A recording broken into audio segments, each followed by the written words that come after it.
your responsibility with Dr. Goodness. Okay, so if I just see me for the first time, this is a platform where I arm you with information to enable you to take responsibility for your health. Because I believe that your health is first of all your responsibility.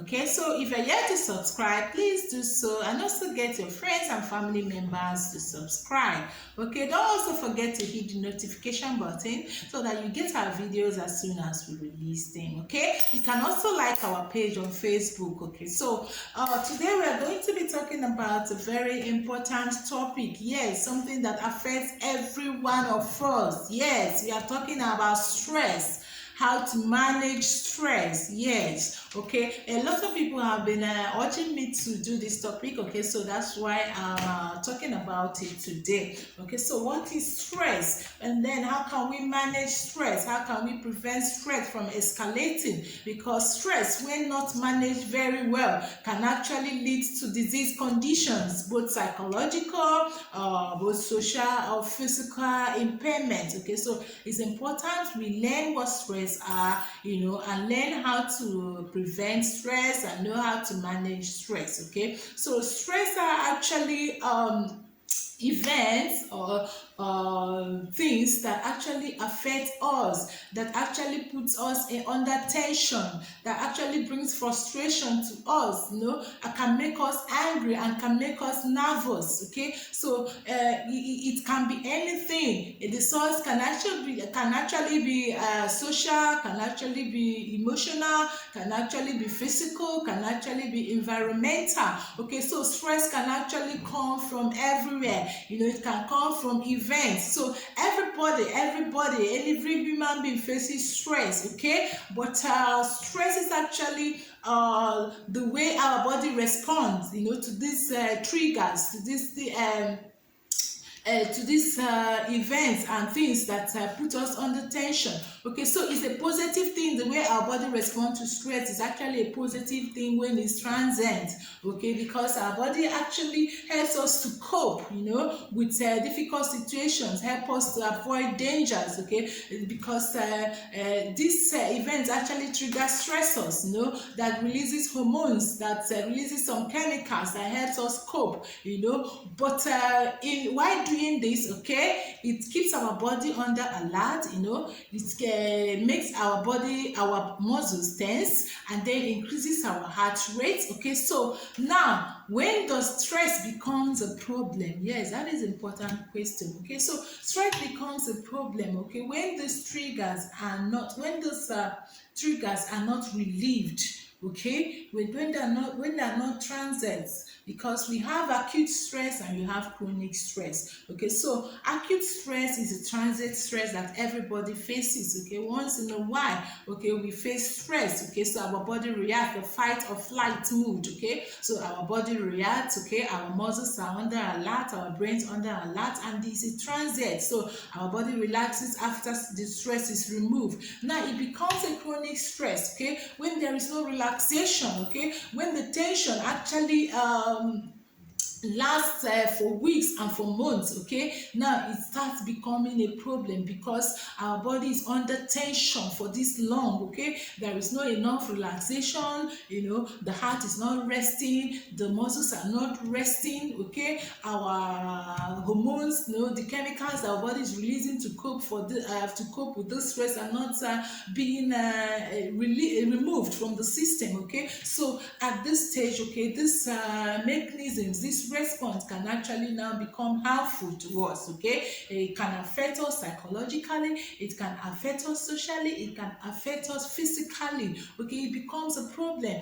Physically, free radicals are produced in a quantity that the body may not be able to get rid of. Okay, so and they lead to disease conditions. Okay, and because of the constant increase of heart rate, okay, people actually develop high blood pressure, because of chronic stress. Okay, so you can actually develop other disease conditions, like I said, like obesity, like diabetes, mellitus, heart diseases, liver problem. A number of things can actually result from stress that is not relieved. Okay, chronic stress, this is very dangerous. Okay, among the physical things is actually the psychological effect of stress. Stress can actually lead to anxiety, clinical depression.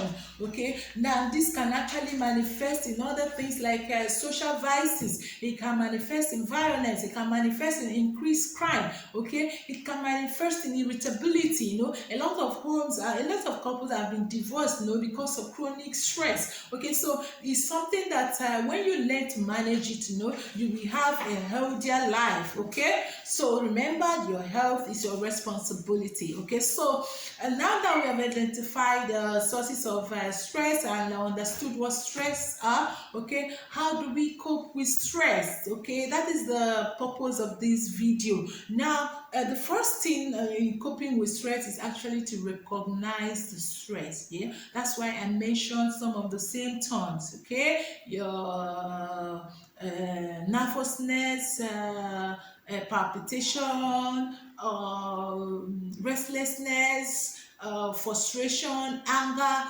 nervousness. Okay, those are some of the symptoms. So increased heart rates. Okay, so among other things, there are a lot of things. Okay, sleeplessness, change in sleep pattern, can actually sleep less or even sleep more. Always change in eating pattern. Okay, all these things are symptoms of stress. Okay, so when you see these symptoms, it's good to recognize them. Okay, now when you recognize that you are actually stressed, that you have some conditions, some events, that are not allowing your body to relax, that are constantly putting you under tension, then you have to learn, first of all, the sources of your stress. Okay, because a lot of things give stress to different people. Okay, so what may stress me up may not actually stress my neighbor up. So you need to identify the sources of your stress. Okay, so you need to know what makes you constantly frustrated. Okay, what puts you in that mood all the time, what makes you walk up. Okay, what causes you to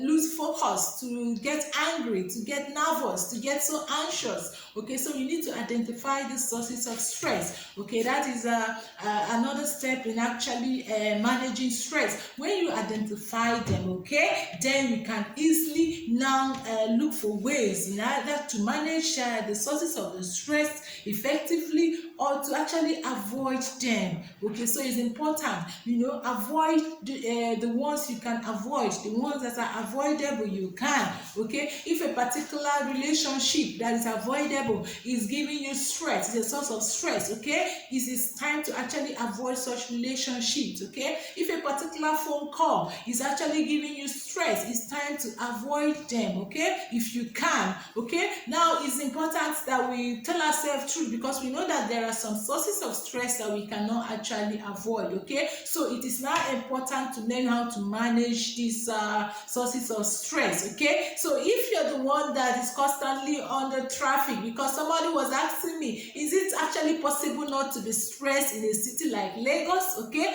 where you are on traffic for hours? Okay, now the question is not really avoiding the traffic if you cannot. Okay, the question is, how do you cope with the stress? How do you reduce the stress? Okay, so if you know that you must be in that traffic, okay, it is now your responsibility to find out methods of actually enjoying, causing your body to relax, in the process of those traffic. If you drive, you can actually play things that you love. You can actually, that may be the time to actually play audiobooks. You can use your time very well. That may be the time to listen to your favorite radio stations, okay, to listen to books, to listen to music, to listen to messages, whatever it is that relaxes your body, and allows you to actually cope, with such stress, so that your body will not be constantly under tension, anything that eases up the frustration. Okay, so these are coping mechanisms that you might find. Okay, so Another important thing to mention here is to avoid unhealthy coping mechanism. Okay, that is also a symptom of stress that I forgot to mention. Yes, when you have to take alcohol, you have to take drugs, you have to take hand to relax, then you are under stress. Okay, you are under chronic stress, so you need to do something. So another way to manage it is to avoid those unhealthy stress management. You have to avoid them, because at the end of the day they will add to your stress, because they actually relieves it temporarily, and then the stress are back, and you don't have any outside coping mechanism. You are actually dependent, adding to your psychological stress and even physical stress. Okay, because these things are actually harmful to your health on the long run. Okay, so it's important we develop healthy stress management skills. Okay, so that having been said, you can develop hobbies. Okay, you can develop other hobbies, do the things you like. Okay, once in a while when you feel stressed, okay, when you feel your body under such tension, you can give yourself a treat. Okay, do the things you like. You can spend a little money on yourself if you can afford it. Okay, you can go as you can watch your favorite movie, you can dance if you enjoy such things, you can run, you can communicate with friends, you can reach out to loved ones. Whatever is it that is a source of joy, you have to identify it. So as you identify your sources of stress, it's also important to identify your sources of joy, or happiness or relaxation. Okay, so that when you feel stressed, you can actually reach out, to those things that can actually make you relax, at least, help you to cope, with such stress. And then communication, communicate with your loved ones, make out time, relax. Okay, there are other also healthy habits that you can actually practice to cope with stress, like meditate on the things that are good. Your outlook at life can actually help you manage stress successfully. Okay, so until next time I see you, please learn how to manage that stress, so that I will meet you healthy again next time. Remember, this is your health, your responsibility with Dr. Goodness. Bye.